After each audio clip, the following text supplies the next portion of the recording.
A very good afternoon.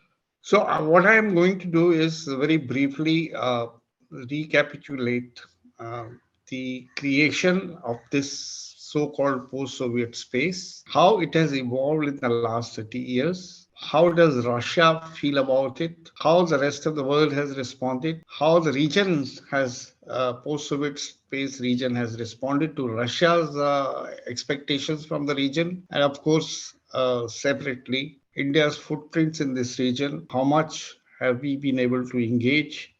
What are the problems that we face in engaging? Is our engagement adequate or inadequate?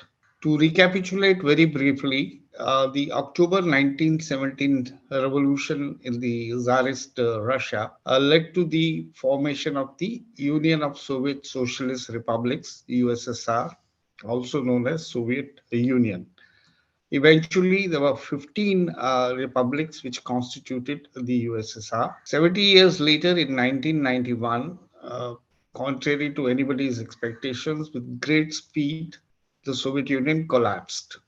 And this collapse resulted in the emergence of 15 independent states. The Russian Federation was accepted and acknowledged by the rest of the international community as the successor state to the USSR, and as a result, the Russian Federation retained its membership in the UN Security Council with the veto power. The rest of the 14 countries, the manners they due to their geographical location primarily, we can say that three distinct regions appeared on the international horizon. One was the Central Asia, comprised of the five Central Asian countries such as Kazakhstan, Turkmenistan, Kyrgyzstan, Uzbekistan, and you know these five Central Asian countries. So collectively, we call them the Central Asian republics. Then the second distinct region which appeared was the South Caucasus, which is Armenia, Azerbaijan, and Georgia. And the third distinct region that we have is the Baltic region, where we have the Latvia, Lithuania, and Estonia. And other than that, of course, we have Ukraine, besides Russia, Ukraine, and Moldova. So this is the geographical spread of the new geopolitical space that was created, and as Tulika mentioned, collectively we call it a post-Soviet space. The Russians describe this also as their near abroad, and Russia considers it as a sphere, a region of its natural or natural sphere of its influence. You know, Russia thinks that Russia is very sensitive towards the post-Soviet space, and thinks that it's natural and automatic that the whole region should remain under the influence of the Russian Federation. But the point is how the rest of the region, the rest of the post-Soviet space has responded. I mentioned about the three regions. Out of this, if you look at the Baltic region, that is Estonia, Lithuania, and Latvia, they have followed a very, scrupulously followed a policy of integration into Euro-Atlantic structures. By that, I mean the European Union and NATO. And all the three Baltic states are part of the European Union. They are not yet part of NATO. NATO membership is still far away. But in European Union, they are integrated. And even during the USSR, this region was not very comfortable with the central authorities in Moscow. So the moment they got independent, they chose their own path, which was pro-Western approach. The second region, which is Armenia, Azerbaijan, and Georgia, and we call it South Caucasus. The North Caucasus is, by the way, part of the Russian Federation. In these three countries in this region, although this is a geographically contiguous region, but all three have followed a different, foreign policy orientation. Armenia is caught between the Europe and the West on the whole, as a whole, and Russia. Russia has got a military presence, a military base in Armenia, and Armenia's security to a great extent depends on Russia. There are a lot of Armenians who live and work in Russia, and therefore Armenia is also dependent on the remittances which they send back home. And Russia has considerable investments in Armenia and a lot of, you can say, presence in the Armenian economy, a lot of economic influence on the Armenian economy. Georgia is altogether different. From the day one, their foreign policy orientation has been uh, towards looking towards the West, and they have also been wanting to integrate into the Euro-Atlantic structures, which is European Union and NATO. Unfortunately, from their point of view, they have not succeeded so far, and I'll refer to it later about their NATO membership, the kind of problems, the promises of making them a NATO member, what kind of trouble they had to face. I'll refer to it subsequently. Now, the third region, Azerbaijan in the South Caucasus, it's a rich and relatively much richer and prosperous country because it has oil and gas, and on the strength of its, energy resources, it has been wooed by the West right from the beginning, and on the strength of its economic, power, the and also for a fairly long period of time. In fact, right from the beginning, it has been ruled by a single family, Aliyev, Gaidar Aliyev's family, and you know, even though the country is a democracy in its format, but it is not so in its content. And the Azerbaijan has been still able to maintain a sort of an equidistance from the West, including that is America and the Europe, and also from Russia, although Russia does exercise some sort of influence over Azerbaijan because of geographical proximity. And Azerbaijan has, followed a policy that they would be happy to collaborate economically with Europe and America, but they have no intention to integrate into the European and American systems. So South Caucasus, in that sense, is very interesting. That one country is completely uh, in favor of being a part of the Euro-Atlantic structures. Namely Georgia. The other country, Azerbaijan, trying to maintain a balance, and third country, Armenia, which is, has its legs in both sides.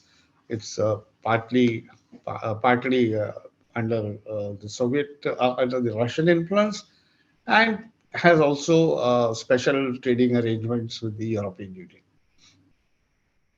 Now, as far as the third region is concerned, this is the Central Asia, an important region, predominantly Muslim. Its geographical location is also very interesting. You have China and on the one side, and Russia on the other, and Afghanistan in close proximity.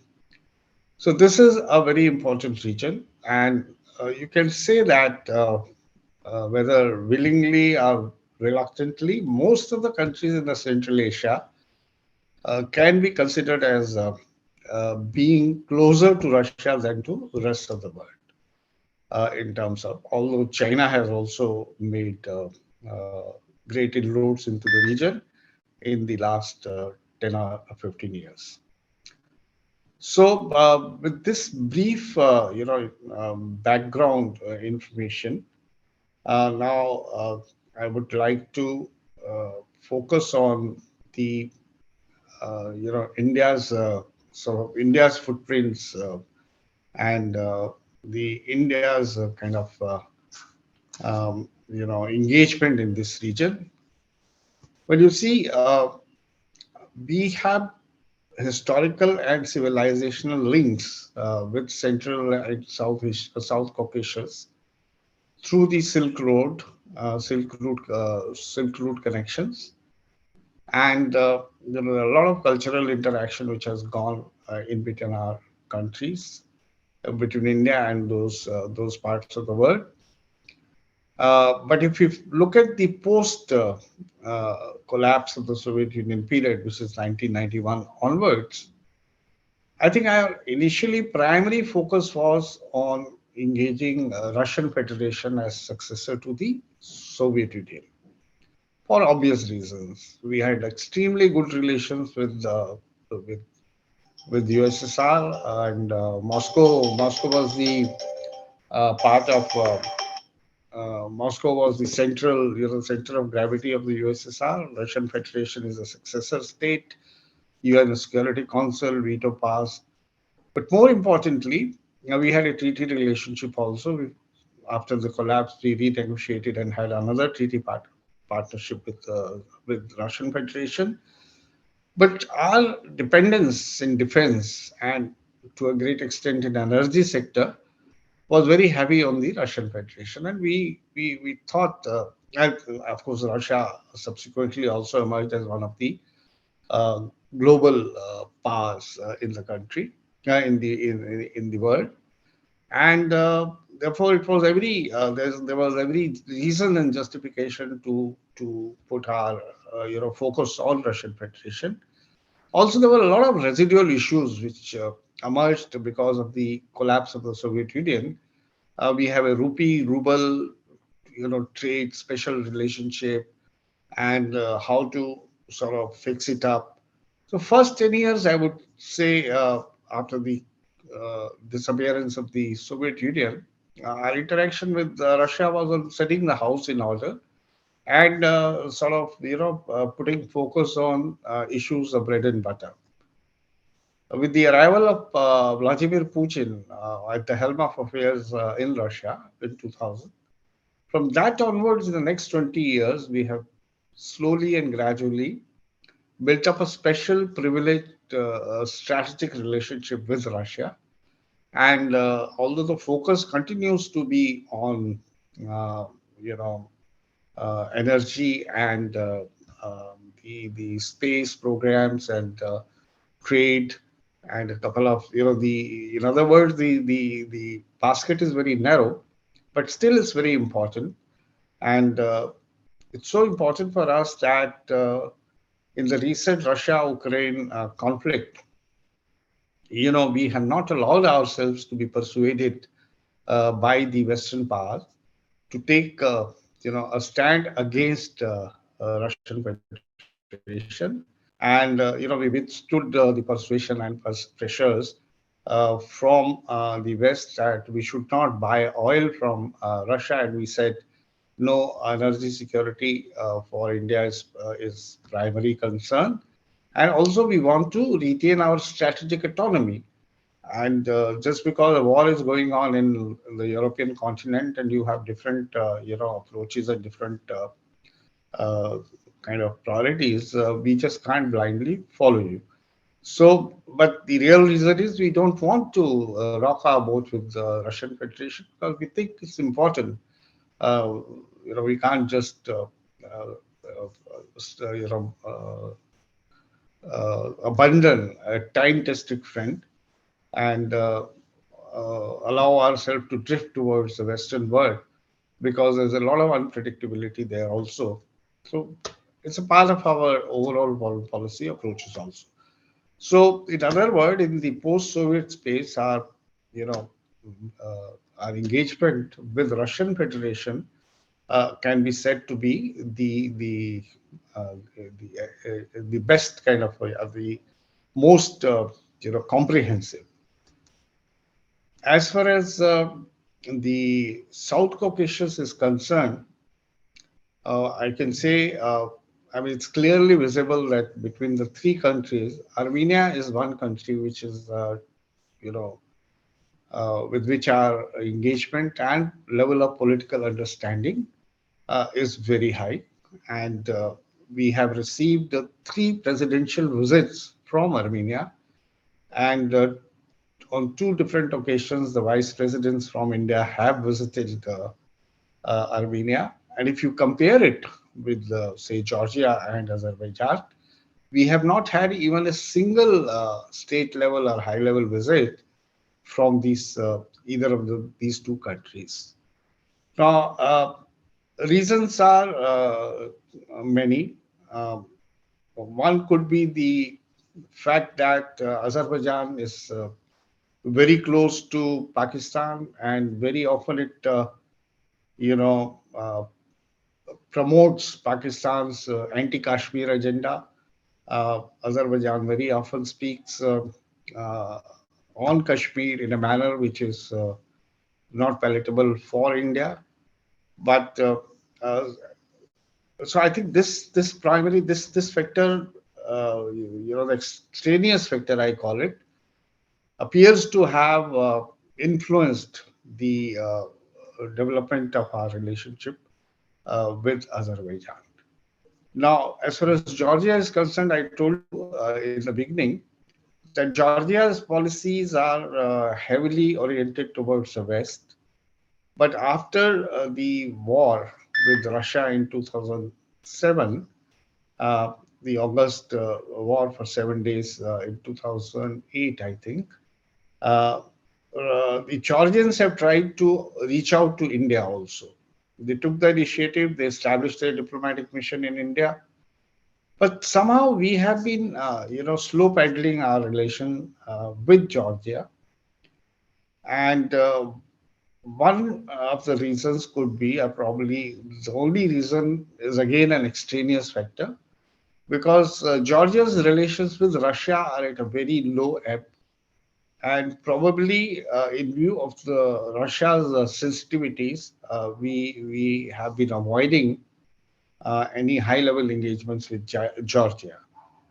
Although we have established some basic, mechanisms like foreign office consultations or intergovernmental commissions. So at lower level, there is a continuous interaction which is going on. And a couple of years ago, I think our foreign minister also visited Georgia uh, when it had something to do with the Georgian Georgia's erstwhile queen's, relics, which were discovered in a church in Goa, and we had finally decided to hand over a part of those relics to Georgia as a matter of goodwill. But most of the observers felt that this was a pretext, a cultural dimension was used to give a signal that we are ready to, deal with Georgia in a more extensive manner. And with Azerbaijan, there are no such signals so far. But what is interesting is that, whatever be the level of political interaction with these three countries, the level of trade or investments, although the volumes are very low, has been, has nothing to do with the political understanding. It's all private sector driven, and we find that a lot of Indian companies doing business in Georgia, and of course, we also have now some energy interests in Azerbaijan. We Some of the Indian oil company OVL, for example, has been made some investments, and there are other companies, Indian companies, which have been able to undertake some projects, uh, some of which were funded by the World Bank. So private sector is active in South Caucasus also, and the political level of relationship, as I said, If I have to grade it, Armenia is on the top, followed by Georgia and Azerbaijan, more or less on the same pedestal.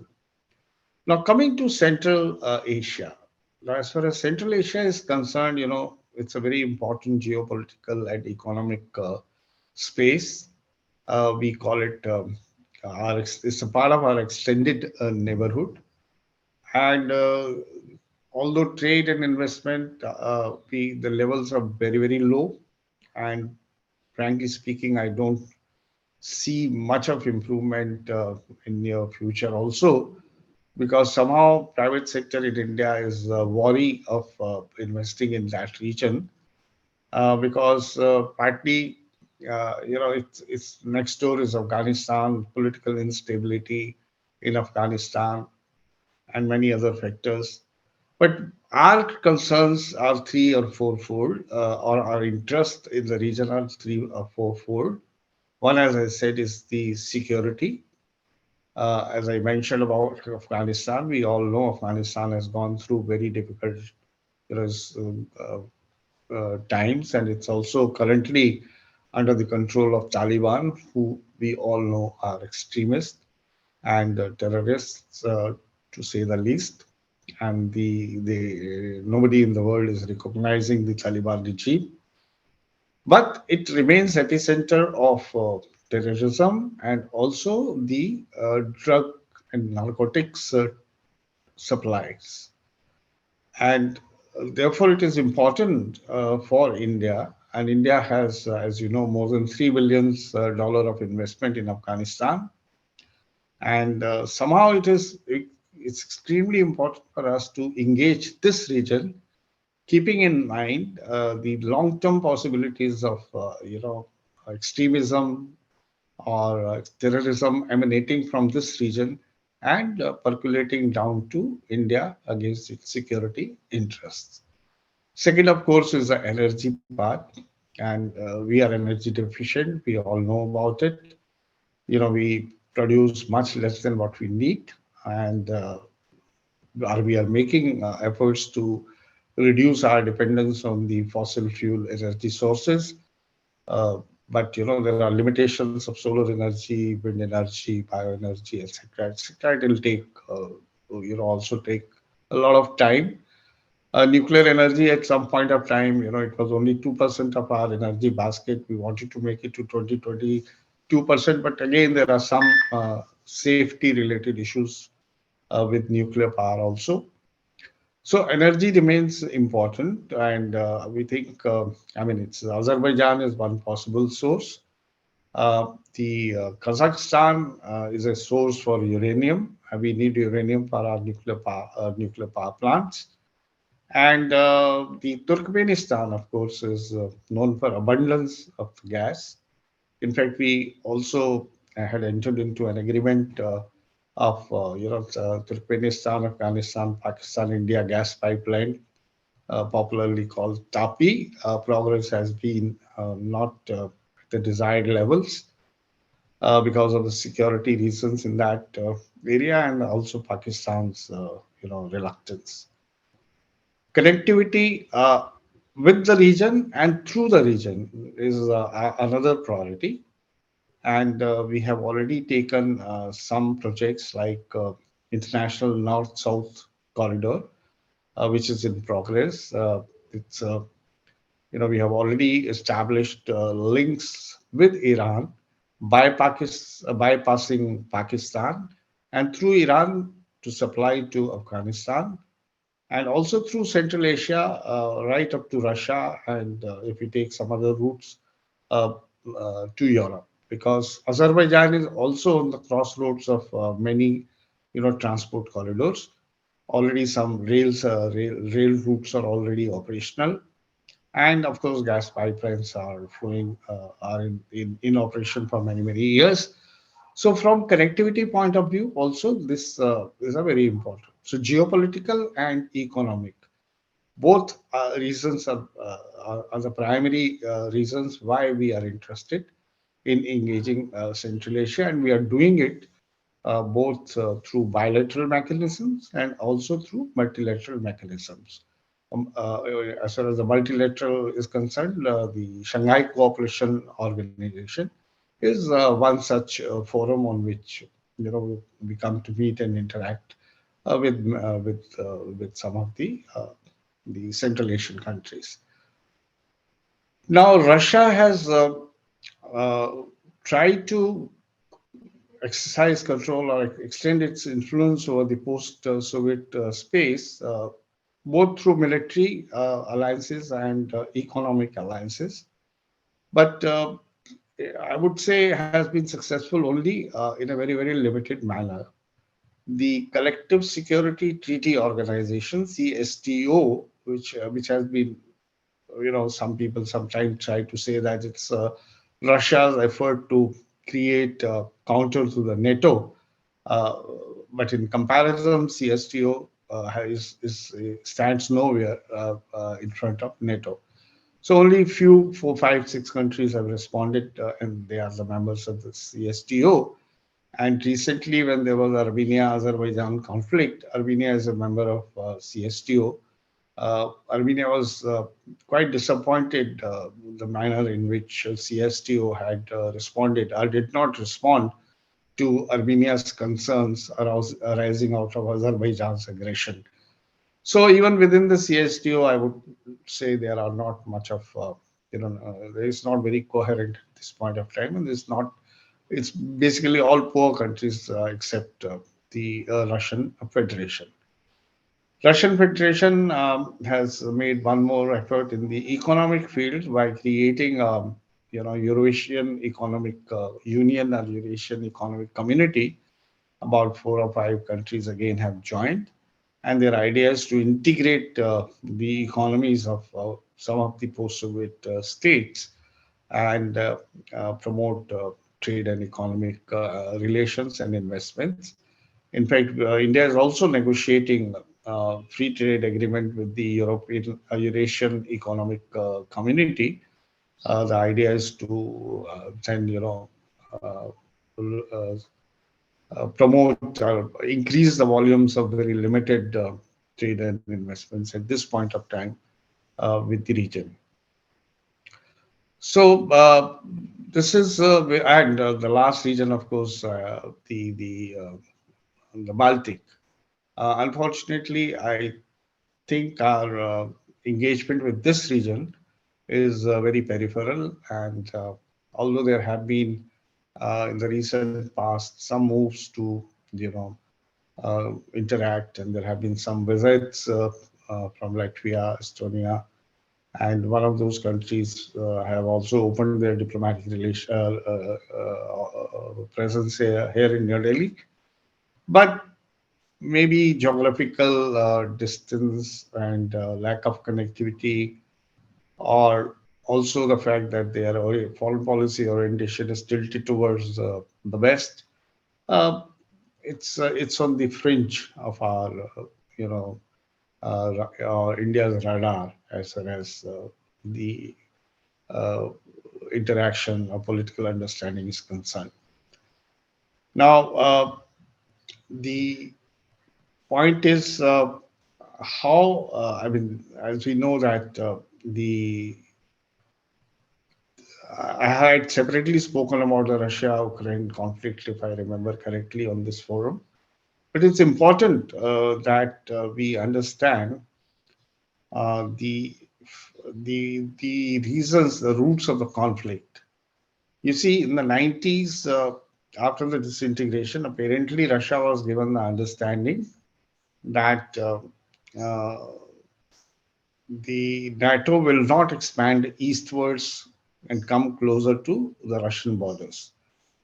But if you look at the expansion of NATO in the last 15, 20 years, it has been enormous. A lot of former East European countries, which were the satellite countries of the Soviet Union or the communist bloc, they have been incorporated into NATO. And the last, but from Russia's point of view, Russia was not very strong enough in the initial 10, 15 years to challenge it. But as I said, the things have changed uh, with the arrival of Vladimir Putin. on the horizon from 2000 onwards. And Putin is one leader of Russia who has resisted this eastward expansion of NATO. And when in 2008 April, NATO summit in Bucharest declared that Georgia and Ukraine will be NATO's member at some point of time. They did not, specify when, but they said they will be the members of NATO. What happened immediately thereafter? This was in April, and we see that in August 2008, there was a brief 7 days war between Russia and Georgia. And the whole idea was, the outcome of this was that the two breakaway regions of Georgia, uh, who had already declared their independence from Georgia, their independence was recognized by Russia, and Russia has since then consolidated its positions both in Abkhazia and South Ossetia. These two are the breakaway regions from Georgia. One of them, Abkhazia's location, is very strategically important on the Black Sea. So that was, the I would say, a signal from Putin that it's not going to take any nonsense from his point of view as far as the expansion of NATO to its doorsteps is concerned. Russia and Georgia border each other. So same thing in 2014 when a pro-Russian government was removed from Ukraine and a pro-West government was installed in Ukraine.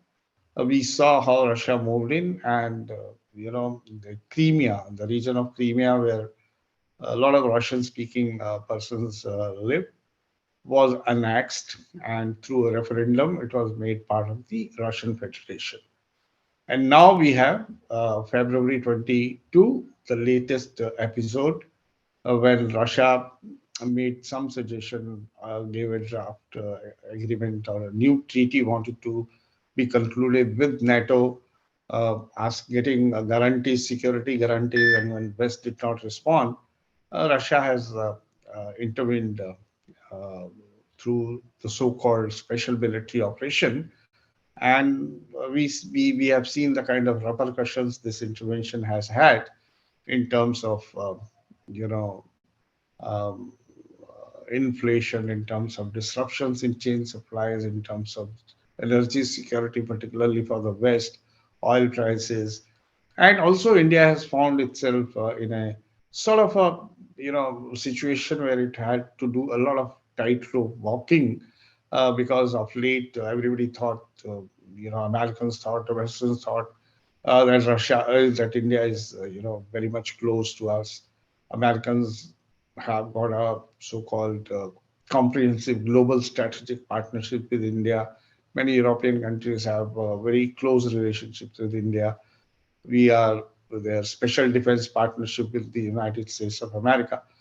So, but as I mentioned a short while ago, India took its own decisions, and this whole thing, the whole situation has put us into a tight spot. So far, we have been able to sail through it, and I think uh, I would stop here by concluding that the India's interaction or India's level of engagement with the post-Soviet space is not uniform. We don't have any one policy,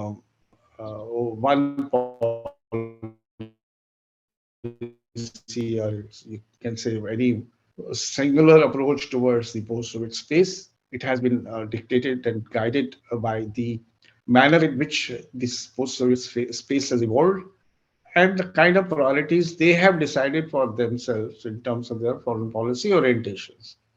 Those who have gone completely west, I think India's engagement was relatively less or slow. They were not on our radar. And our focus at this point of time remains primarily on Russian Federation, Central Asia, and on Armenia at the moment in the South Caucasus. Though at some appropriate time, I think we will accelerate our relationship with Georgia, because Russia today is not as sensitive to on the Georgian issue as it used to be maybe 10 years ago. So I leave here at this point of time.